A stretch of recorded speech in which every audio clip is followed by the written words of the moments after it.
Hare Krishna, welcome everyone to our Srimad Bhagavatam overview class. We'll begin with our prayers. Om Jnana Timirandhasya Jnananjana Shalakaya Chakshurunmilitam Yena Tasmai Shri Gurave Namaha. Shri Chaitanya Manobhishtam Sthapitam Yena Bhutale Swayam Rupa Kadamahyam Dadati Swapadantikam Vandeham Shri Guru Shri Yuta Padakamalam Shri Gurun Vaishnavamsha श्रीरूपं साग्रजातां सहगणा रघुनाथान्वितं तं सजीवं साद्वैतं सावधूतं परिजनसहितं कृष्णचैतन्यदेवं श्रीराधा कृष्णपादान् सहगणा ललिता श्रीविशाखान्वितांश्च हे कृष्णा करुणा सिंधु दीनबंधु जगतपते गोपेश गोपिकाकान्त राधाकान्त नमोस्तुते तप्त कांचन गौरांगी राधे वृंदावनेश्वरी वृषभानुसुते देवी प्रणमामि हरिप्रिये वाञ्छाकल्पतरुभ्यश्च कृपा सिन्धुभ्य एव च पतितानां पावनेभ्यो वैष्णवेभ्यो नमो नमः। नमो विष्णुपादाय कृष्णपृष्ठाय भूतले श्रीमते भक्तिवेदान्त स्वामी निति नामिने नमस्ते सरस्वती देवी गौरवाणी प्रचारिणे निर्विशेष शून्यवादी पाश्चात्य देशतारिणे जय श्री कृष्ण चैतन्य प्रभु नित्यानंद श्री अद्वैत गदाधार श्रीवासदि गौर भक्तवृंद हरे Krishna Krishna Krishna Hare Hare Hare Ram Ram Ram Hare Hare. Hare Krishna, welcome everyone. We are discussing from the 10th canto of Srimad Bhagavatam, and we are discussing the pastimes of Krishna which he is performing in Mathura. Last time we discussed that Krishna, he sent Uddhava to Vrindavan with the message for all Brajvasis, for Nand Maharaj, for Yashoda Mai and all the gopis. And we discussed the beautiful Brahmara Gita, how Srimati Radharani, just by looking at a bumblebee, she started thinking that this is a messenger of Krishna, and she started talking in so many different ways. And then Uddhava, he spoke the message which Krishna had given for all of them. And the gopis, they were not interested in Brahmagyan because they were experiencing the highest ecstasy of love, prema. So in this way, Uddhava, he spent many months there in Vrindavan, and he was all the time discussing beautiful pastimes of Krishna and giving pleasure to all the Brajvasis. So after spending so many months, ultimately he realized, from then onwards, in the beginning, when he met gopis, he realized the supreme position of the gopis. And before returning, he glorified the gopis in the choicest of the verses. Vande Nandbrajastrinam Padarenum Abhikshnashah Yasam Hari Kathodgitam Punati Bhuvanatrayam. When the gopis, they sing the beautiful pastimes of Krishna, that pastimes glorify and purify the whole universe. And in this way, Uddhava, he returned back, narrated everything to Krishna, Ugrasena, Balram, and all the other Yadavas. So that's what we discussed. So today we'll be discussing the 48th chapter, which is entitled Krishna Pleases His Devotees. So Shukdev Goswami, he continues the discussion. He tells that Krishna, after he heard and very nicely assimilated Uddhava's report about Vrindavan, Krishna is the Supreme Lord, he is the Supreme Omniscient Personality, he knows the desires of all the living entities. So therefore, he remembered the desire of Trivakra or Kubja. When Krishna, he had entered Mathura, Kubja, she was a beautiful lady, but she was hunchbacked, and she very boldly gave various wonderful ointments to Krishna and Balram, and she pleased Krishna and Balram. In response to that offering, Krishna, he made Trivakra very beautiful, straightened her, and Trivakra, she started exhibiting lusty desires, and she told Krishna, you please come to my home. Krishna at that time, he had uh, given assurance, given his promise that I will come back after I finish my work, I'll come back to you. So now Krishna remembered that desire of Trivakra. So the word used is Atha Vigyaya Bhagwan. So although Krishna is supreme omniscient Lord, but when he is acting in this material world, he performed pastimes like an ordinary person. And he heard all the reports from Uddhava as if he did not know anything. So therefore, now Krishna wanted to bless Trivakra, because Trivakra, she was suffering from material lusty desires, and Krishna does not like his devotees to be affected by material desires. So therefore, Krishna wanted to purify Trivakra, and with that intention, he went to the home of Trivakra along with Uddhava. So Trivakra's home, it was very opulently,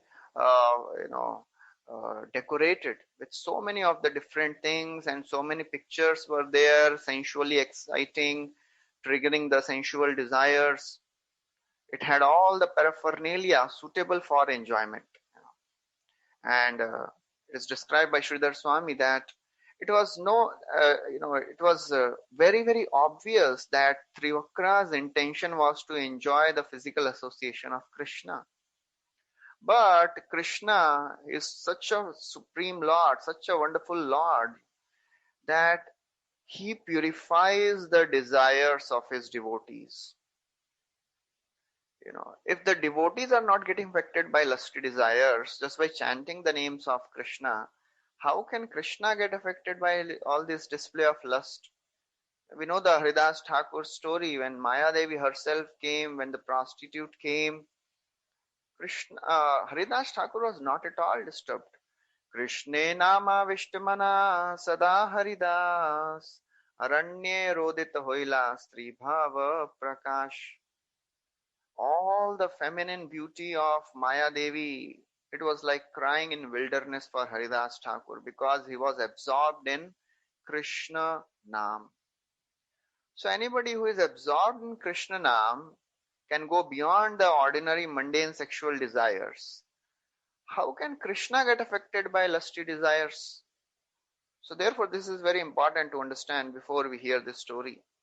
That throughout this story, Krishna never got affected, because it is described in the first canto that all the queens, they were trying to attract the attention of Krishna by their feminine gestures and by their coyly smiles and glances, but Krishna was not getting disturbed.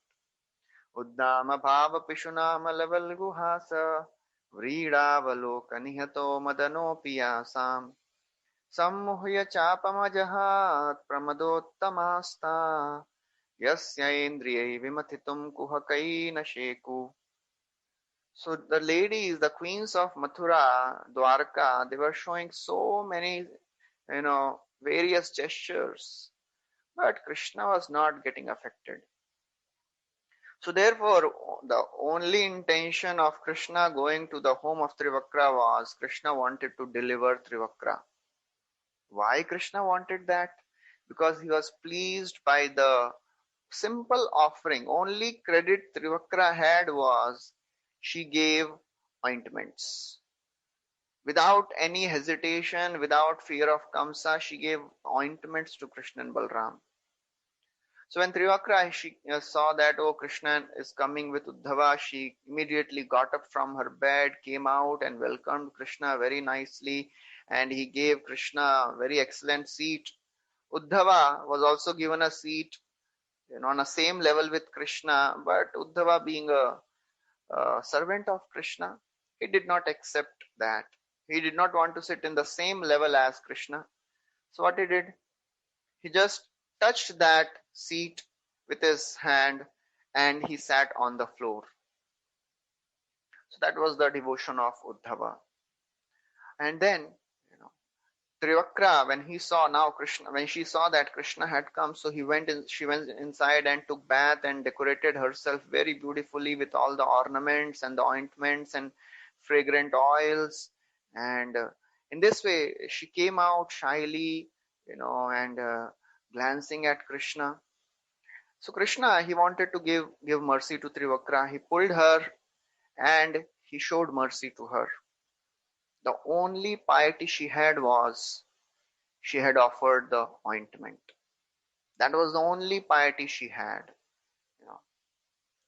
So then Shukadeva Goswami continues that when Krishna, he pulled Trivakra near him just by smelling the fragrance of the lotus feet of Krishna, Trivakra completely got purified. She got purified of the effect of Cupid. And in this way, embracing Krishna's feet, she gave up all the lusty desires and she got completely pacified.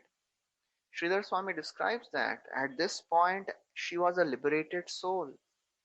She was a pure devotee. She was a liberated soul. There was no tinge of lust now in the mind of Trivakra. So Kubja, in this way, she is requesting Krishna now. After receiving the mercy of Krishna, and Krishna, who is so very hard to obtain, he's a supreme Lord. And just by offering simple ointments, Kubja had pleased the supreme Lord.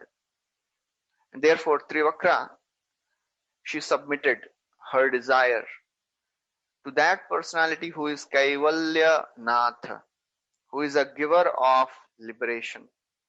So Chakravarti Thakur describes that, what she desired, she wanted that Lord should stay with her only. But it was not possible for Krishna. So therefore, Trivakra is described as unfortunate. She was Durbhaga because she had a desire which Krishna could not fulfill. That was her misfortune. So in this way, Trivakra said, "Oh my beloved Lord, please stay here for a few days and satisfy my desires. And I cannot bear separation from you. Please stay with me." And there is a story about Trivakra, which is described by Jiva Goswami. Who was Trivakra? It was described by Vishwanath Chakravarti Thakur. Who was Trivakra and how she achieved such mercy of Krishna? It is described in Mathura Harivamsha. In the last life, Kubja was a princess. And one day, Narad Muni, he went to the palace of this princess' father, and he was glorifying the Supreme Personality of Godhead. So the father, he requested Narada that, please arrange for a good husband for my daughter. So Narada told, okay, I'll ask your daughter only what kind of husband she wants. And then I'll do the needful. So Narad Muni, he went and asked this princess. So this princess, she said, you are describing a person. You glorified that Supreme Personality of Godhead. I want him as my servant. Narad Muni said, impossible. It is not possible for you to marry the Supreme Lord. But she was very, very determined. She said, I'll marry him only even if I have to wait for millions of births. Please tell me how I can get Krishna. So Narad Muni, being merciful on that princess, he gave the right method of worshipping Krishna. And in this way, this lady, she worshipped the Supreme Lord for a long, long time. And then a voice appeared from the sky and said, "Oh lady, in your next life, you'll be born as a hunchbacked Kubja.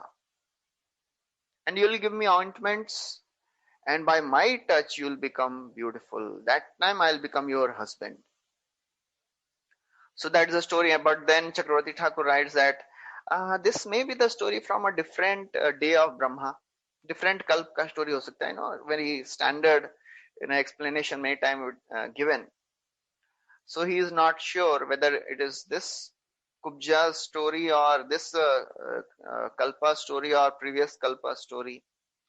So in this way, Kubja was requesting Krishna, please stay with me for some time and give me pleasure. So Krishna, he promised her to fulfill her desires, and he returned back with Uddhava. He did not stay. He purified this Trivakra of all the lusty desires and made her into pure devotee. That is the power of touch of Krishna consciousness.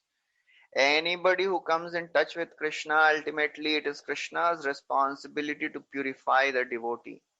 Krishna kohe ama bhaje mage vishay sukh amrit chhadi vish mage ei bada murkh ami vigyai murkh vishay ke na diva swacharnamrit diya vishay bhulaiva. If a devotee goes to Krishna and asks for some material benefits, Krishna says, oh, he's a fool. He is doing my bhajan and he is wanting some sense gratification. No, no, no, no. I will not give him sense gratification. He is foolish. I am intelligent. Ami vigyai murkha vishay ke na diba. I will not give him sense gratification. What will I give? Swacharnamrit diya vishay bhulaiba.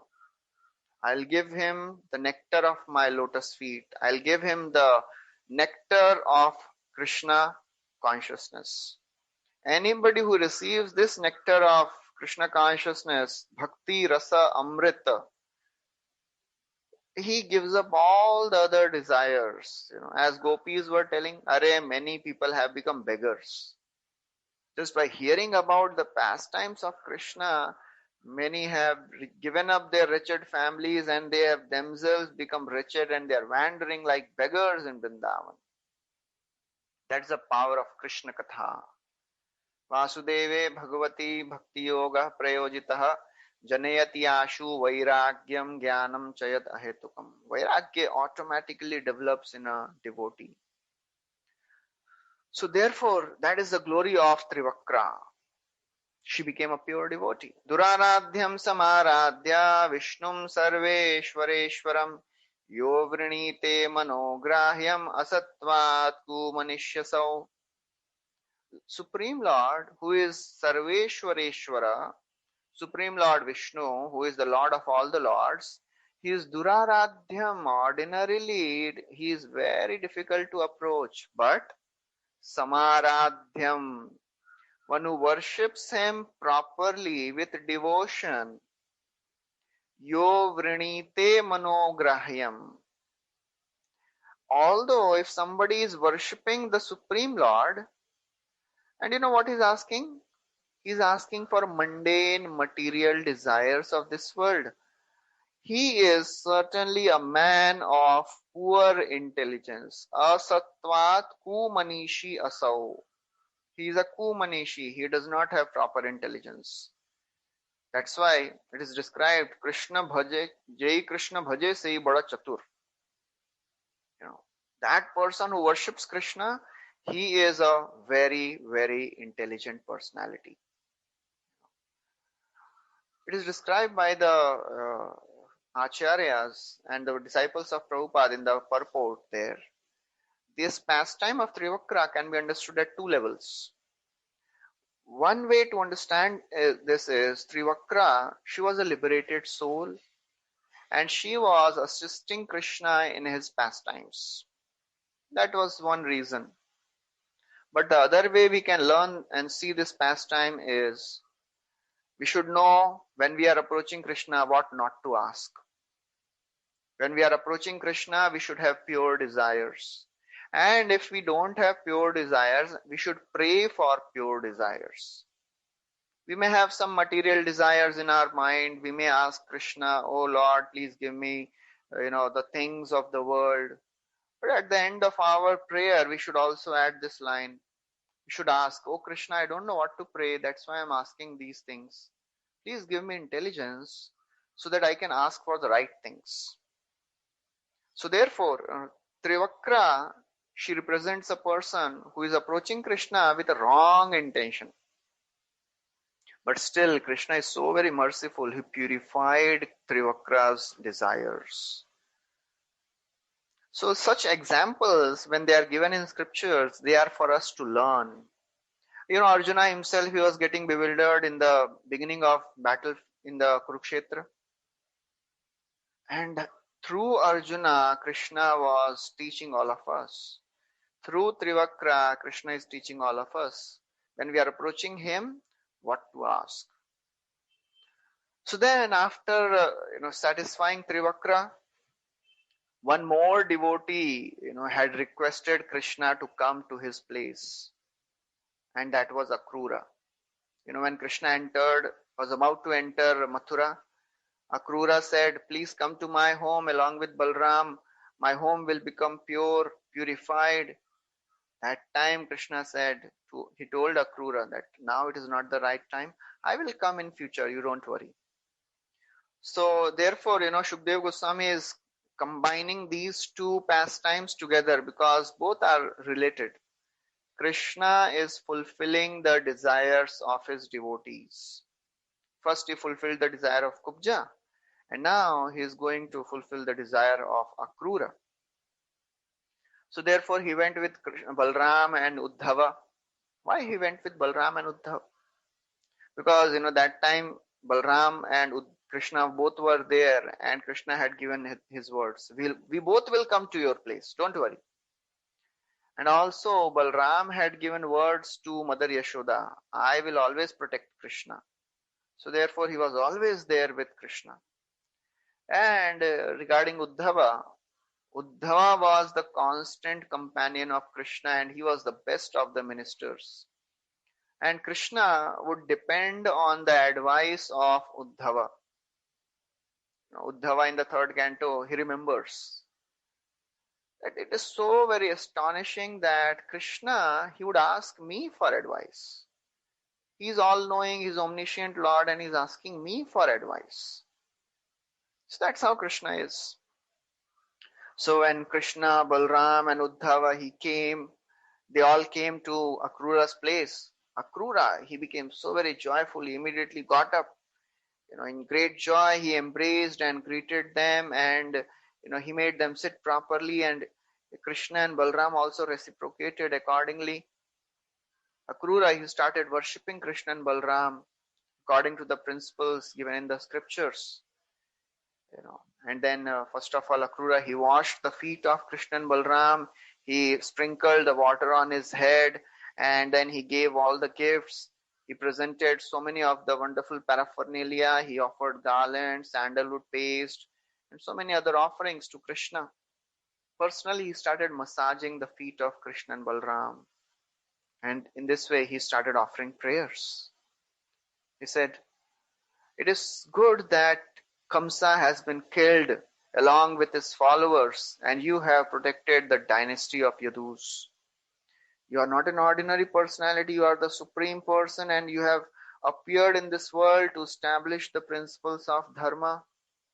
You are the supreme cause of all causes, you are the creator, you are the maintainer, you are the destroyer of the entire universe. You create the universes and enter into them and maintain them. Anybody, when he hears from authorities, then only he can conceive and perceive your presence. So it is very interesting. Bhagavatam is such a nigama kalpataro galitam phalam. So Shukdev Goswami is speaking Bhagavatam in such a beautiful way. It is a blend of beautiful, heartfelt, emotional discussions and the dealings between Krishna and devotees. And at the same time, it is full of philosophical discussions. So therefore, Shukdev Goswami is a very refined speaker. He is giving a blend of both. If only Krishna Katha, the pastimes are going on, it may look great and nice to hear, but if we don't hear the philosophical understanding behind these pastimes, we may become just the sentimental followers. And Shukdev Goswami does not want us to become a sentimental follower. So therefore, whenever there is sweet, emotional pastime going on, Shukdev Goswami makes sure that there is philosophical discussion also.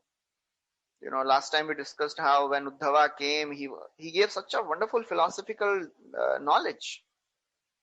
And now Akrura is offering such beautiful prayers full of philosophical understanding about the personality of Supreme Lord.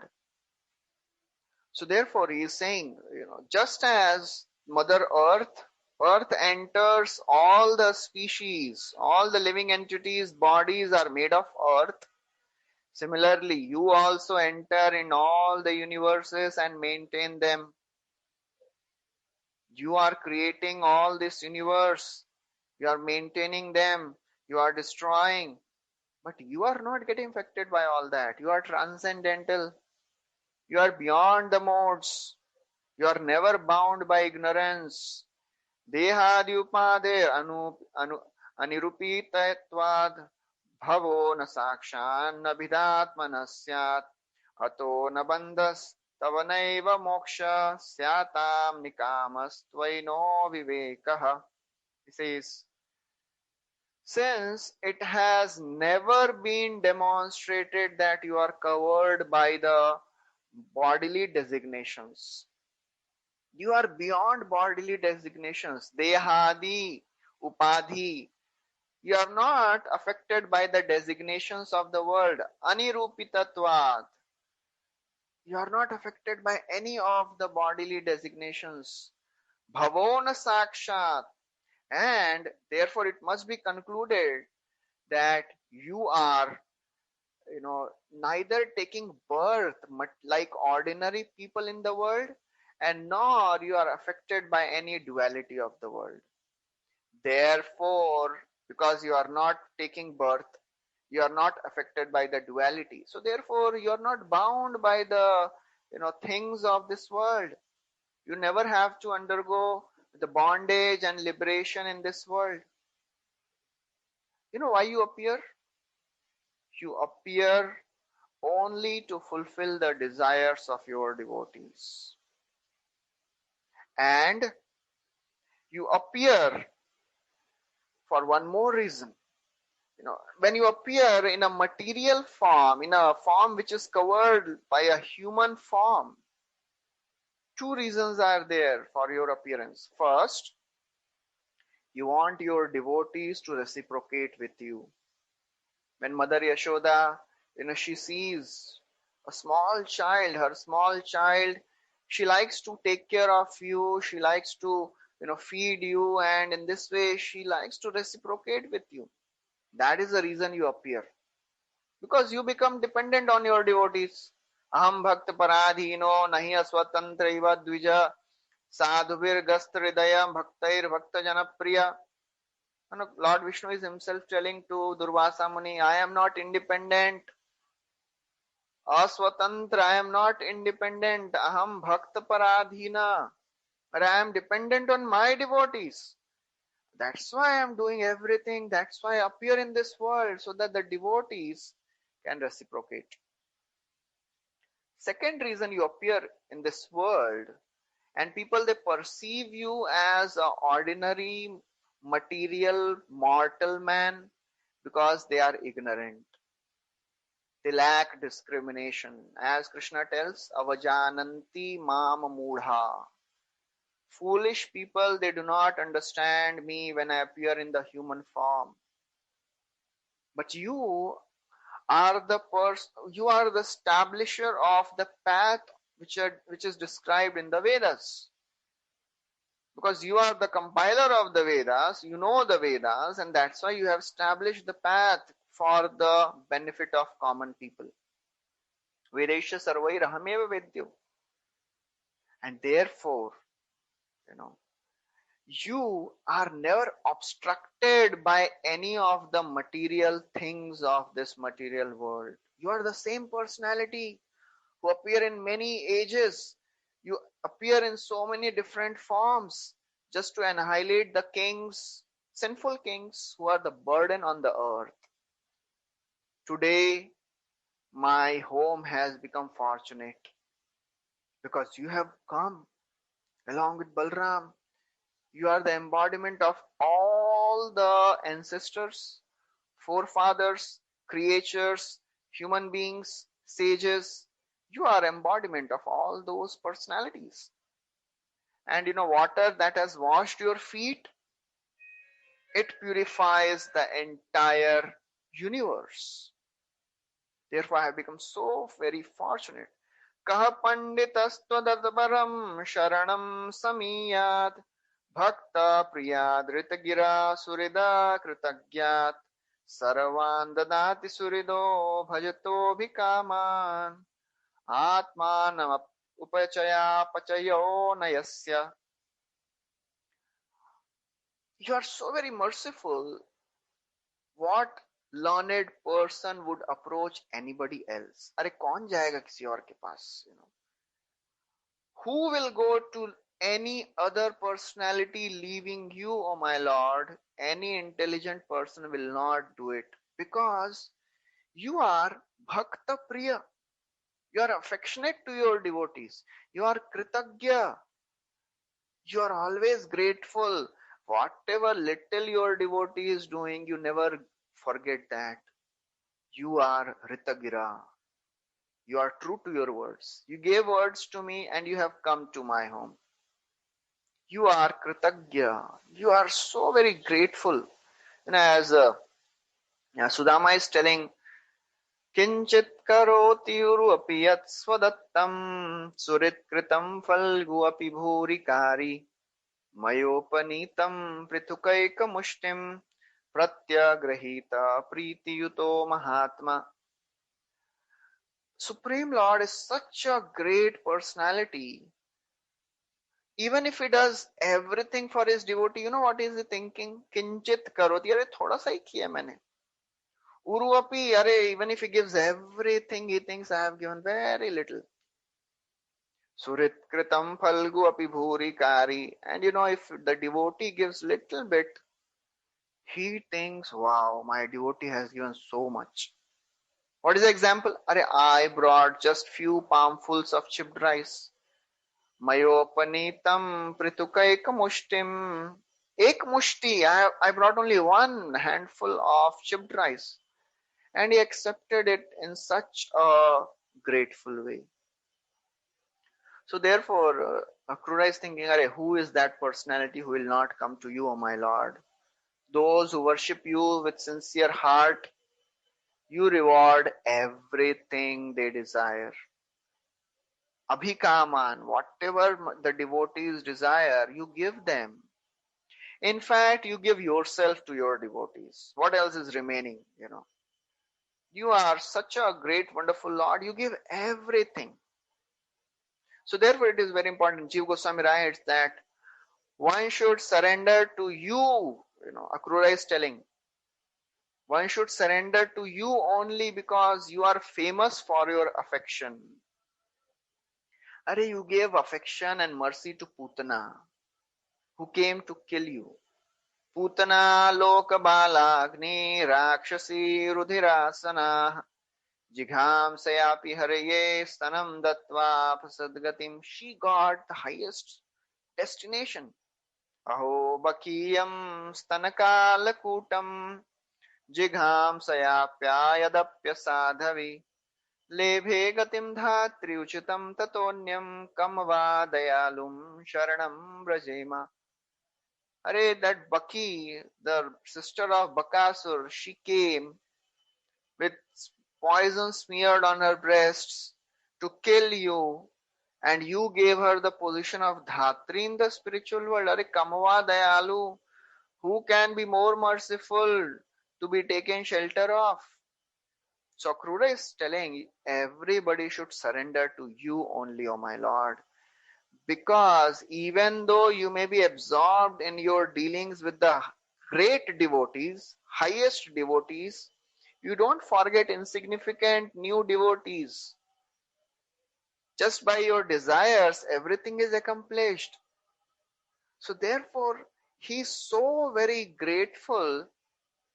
Even if a person assists you indirectly, you never forget that person. Who can be more wonderful to surrender to?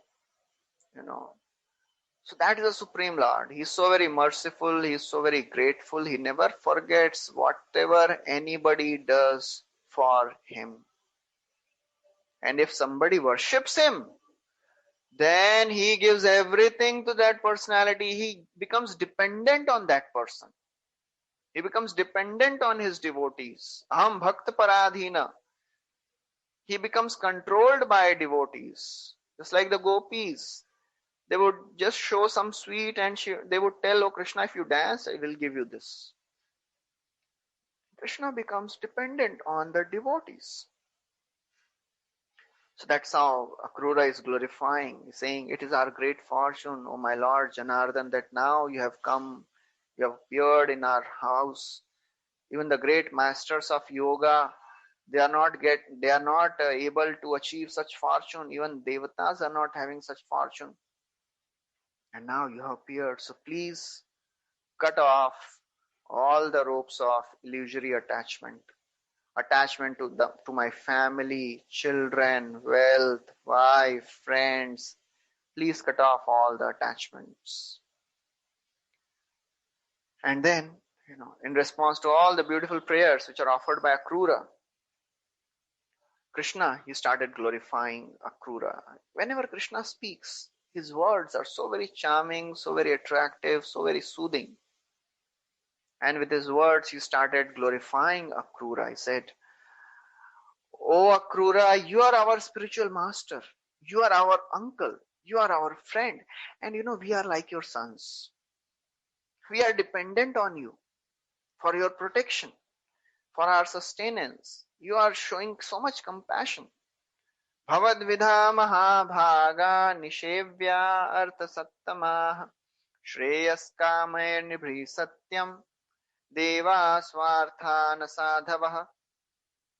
Bhavadvidha mahabhaga, O Akrura, O most fortunate one, you are so very exalted. Nishevya artha sattama. Actually, you are the true object of service. You are the most worshipable superior. Shreya kamer nribhi nityam. People who desire highest good in their life, they should worship personalities like you. Demigods, deva swartha. They are swarthi. They are selfish. Devatas, they don't give anything selflessly.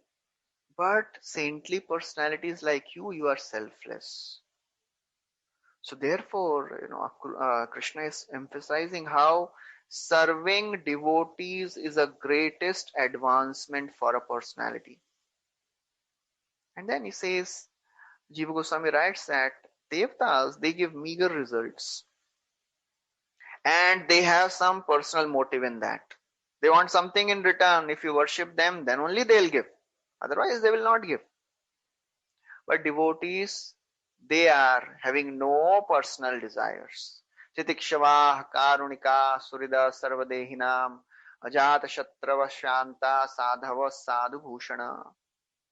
Devotees are Titikshava, they are tolerant, compassionate, friends to everyone. They are having no enemies. So that's how the devotees are so very glorious. Nahi ammayani tirthani na deva mishrilamaya te punantyuru kalena darshana deva sadhava.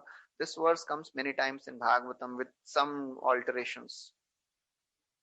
Even Lord Shiva is telling about Markandeya Muni the same thing.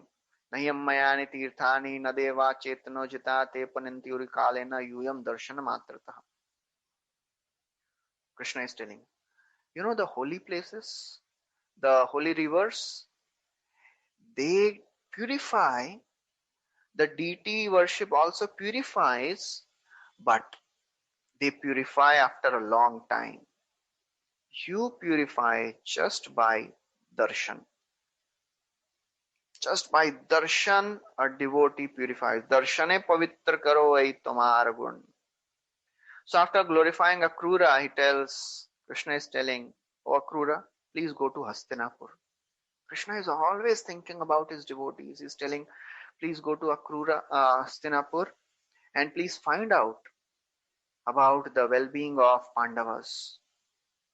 Pandavas, they have lost their father, and we came to know that now they have come back along with their mother, who is so very disturbed.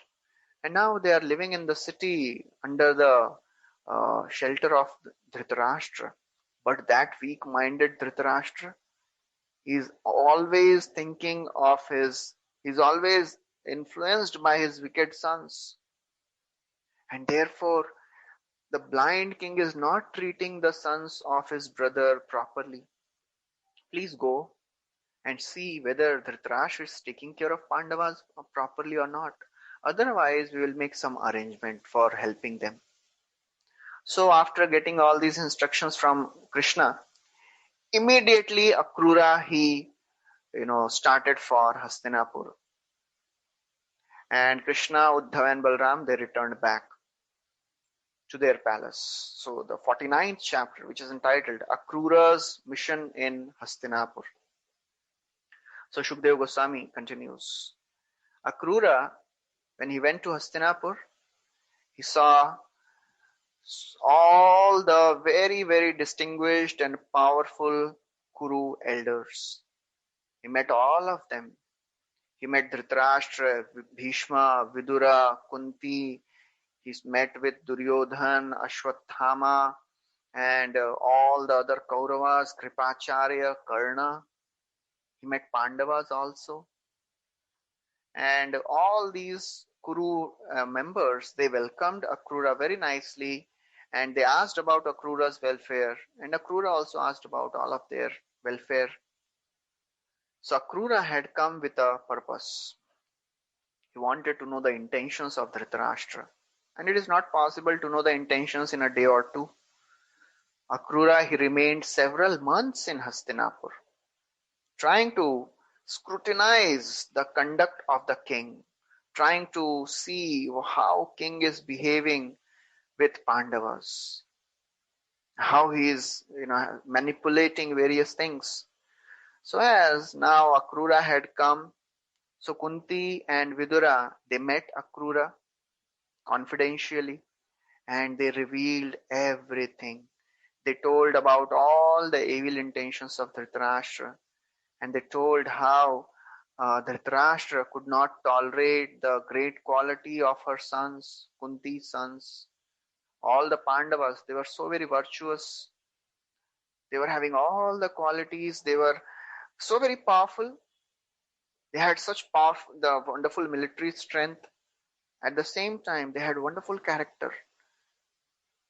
They were very, very humble. And all the citizens, they liked Pandavas very much. And because of all these things, Dhritarashtra was not happy. He was planning so many ways. And Vidura and Kunti told that, actually, sons of Dhritarashtra, they tried to poison Pandavas also.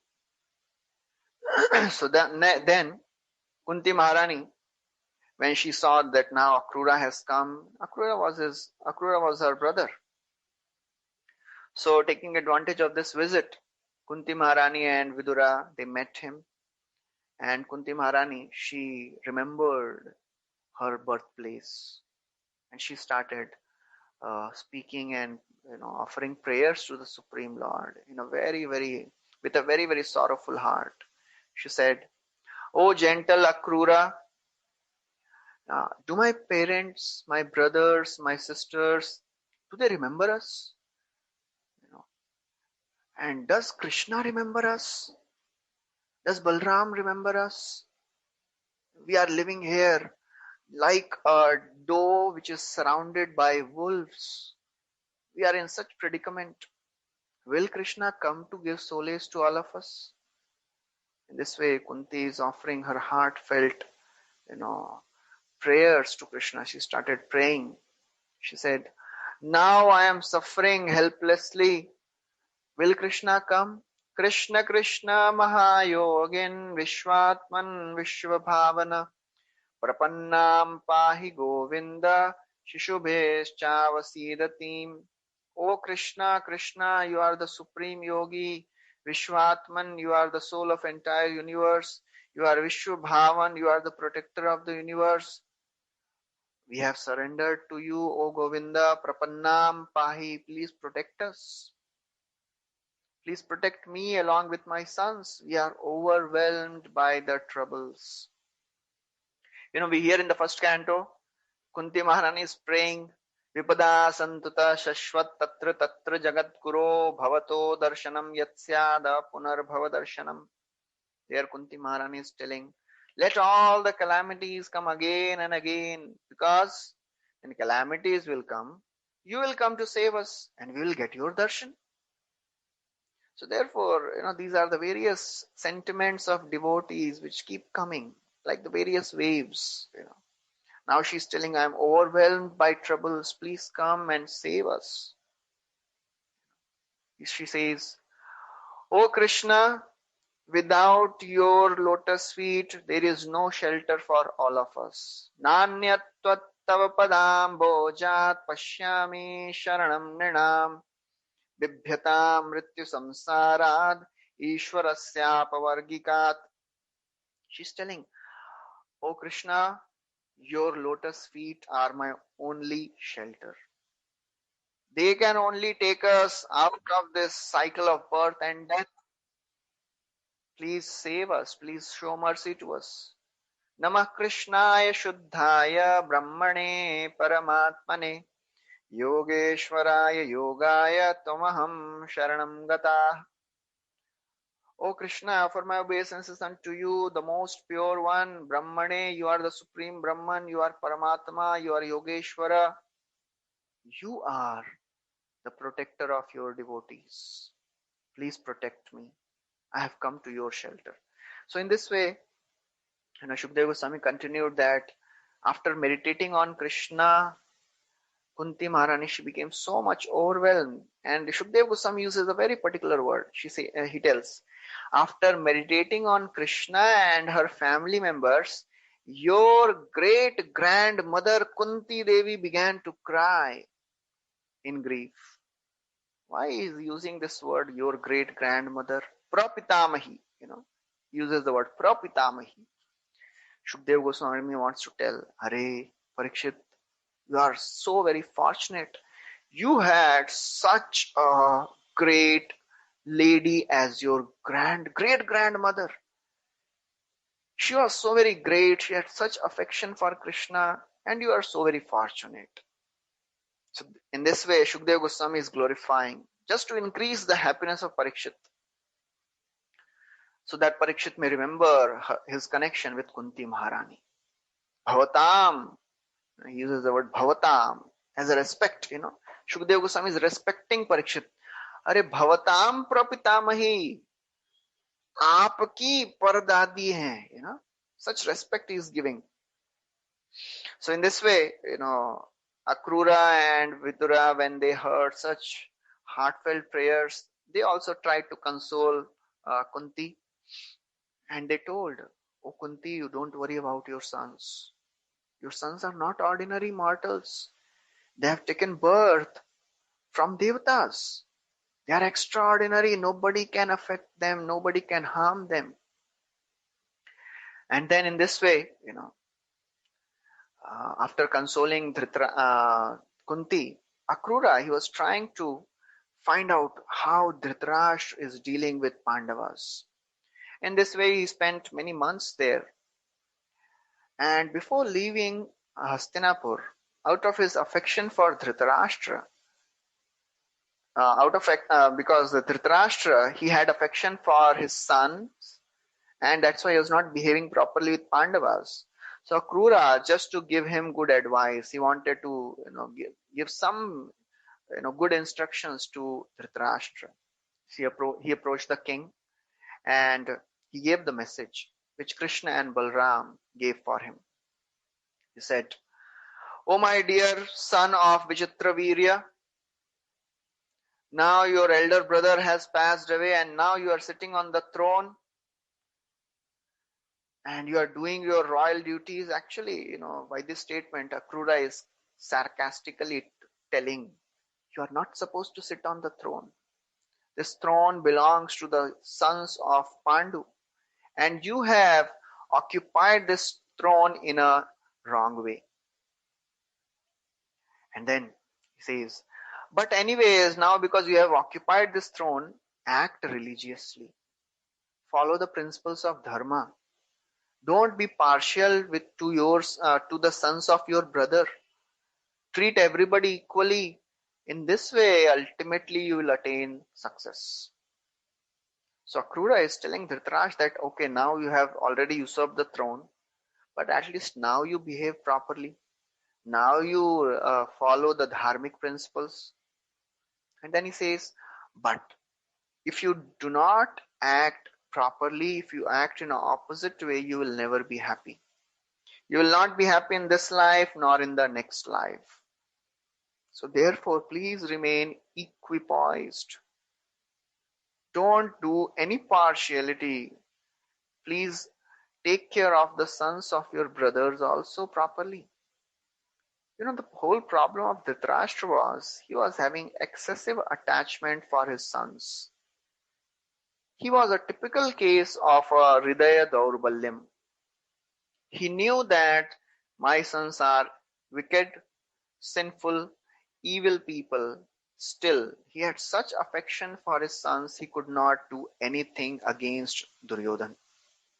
There was no lack of good advice. So many people came and gave good advice to Dhritarashtra. Now Akrura came. Then later Vidura keeps telling so many times. Gandhari also tells. Krishna also comes. But still, actually Dhritarashtra himself will tell, all your instructions are very good, but I am not able to follow these instructions. He himself agrees. Krura tells, oh Dhritarashtra, nobody is permanent in this world. You are thinking of your sons. You are doing so much for your sons. Are Duryodhana will not stay for long. Why are you being so very, behaving in such a wrong way? Eka prasuyate jantu, eka eva praliyate, eko anubhungte sukritam, eka eva cha dushkritam. Everybody comes alone in this world. Every creature is born alone, dies alone. Eko anubhungte sukritam. Whatever good activities one has performed, he himself enjoys the results of that, and he also suffers the result of his bad karma. Nobody else will suffer for him. He will suffer alone. What is happening in this world? In the disguise of the dear dependents, just like the strangers may come and steal the property, just like the offsprings of a fish drinks up the water in which the fish is there. You are thinking of your son. Your son has come in the form of your relative. He will take away everything. That's what Vidura is telling after, just before the battle is about to begin. Vidura also tells, Are Dhritarashtra, this Duryodhan, he is the sin personified. He has come just to take away everything from you. Just throw away this son of yours. In this way he was telling. But still Dhritarashtra, he does not listen. Pushnati yana dharmena swabuddhya tama panditam te akritartham prahinvanti pranaraya sutadayah. O Dhritarashtra, a fool engages in sinful ways just to maintain the family members, maintain wife, children, wealth. He does so many wrong things. But in the end, all these things, they abandon that personality. They leave him, and he ultimately becomes frustrated. He's telling that if you don't listen, if you continue to show such favors to your sons, you will be frustrated, you will be destroyed. Please, take care of the kingdom properly, take care of the sons of Pandu properly. Otherwise, you'll be lost, you'll be frustrated. Such a personality who is just thinking to take care of the family members and he does all the sinful things, you know what will happen to him? He'll be abandoned by the relatives in due course of time. He'll be abandoned by the relatives.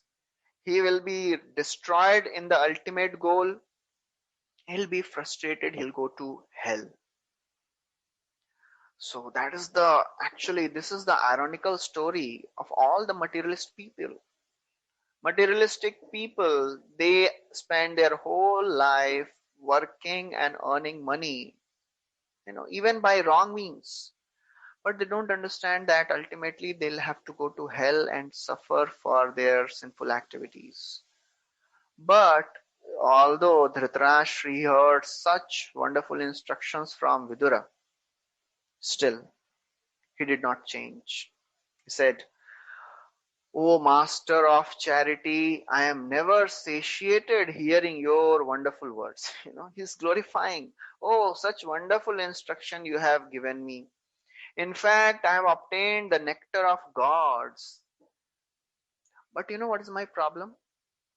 Tathapi sunrita saumya ridina sthiyate chale putranuraga vishame vidyut saudamani yatha." He's telling, "O Akrura, you know what is my problem? Putra anuraga vishame. Because of the intense affection for my son, all these wonderful instructions which you are giving me, they do not stay in my unsteady mind. Just like the lightning does not stay in the sky, all these wonderful instructions which you are giving me, they are not staying in my mind." And then he says, he tries to justify his actions. He says, "After all, everything is ordained by the Supreme Lord. Who can defy the injunctions of the Supreme? That Supreme Lord, he has appeared in the Yadu dynasty to diminish the burden of the earth. What can I do?" Somebody may say, "If you know all this, why are you behaving in this way?" That is what Dhritarashtra is telling. "I am helpless. I cannot do anything. Everything is already ordained by the Lord. What can I do?" In fact, whatever has happened, it is because of his attachment to his sons. He's not understanding that. One may argue, okay, after all, everything is ordained by the Lord to teach us right things. And Dhritarashtra, he is actually eternal associate of the Lord who has appeared to do all these pastimes with Krishna. But we have to understand that the pastimes of the Lord, they are not just for entertainment. They are not just for hearing and enjoying the narrations. They are there to learn lessons. We have to learn lessons from all these various pastimes. All these personalities, when they are behaving in such a way, we have to learn what we should not do, what we should do. So Dhritarashtra continues, "Yo durvimarsha pathaya nijmaya yedam shrishtvā gunan vibhajate tadano pravishtaha tasmai namo duravabodha vihara tantra samsara chakra gataye parameshwaraya." He says, that Supreme Personality of Godhead who creates this universe by his inconceivable energy, he is doing all this. I offer my obeisances unto him. Whatever he is doing is unfathomable. So in this way, he just, rejects all the instructions given by Akrura. So Akrura, after, meeting and all the people, all the Yadus, all the Kurus, and ultimately he departs from Mathura and he departs from Hastinapur and reaches Mathura. He reported everything to Krishna and Balram, and in this way he fulfilled his mission for which he had sent. So this is the end of this chapter. We'll stop here. Thank you very much. Hare Krishna, Srila Prabhupada ki jai. Grantara Srimad Bhagavatam ki jai. Shri Krishna Bhagavan ki jai.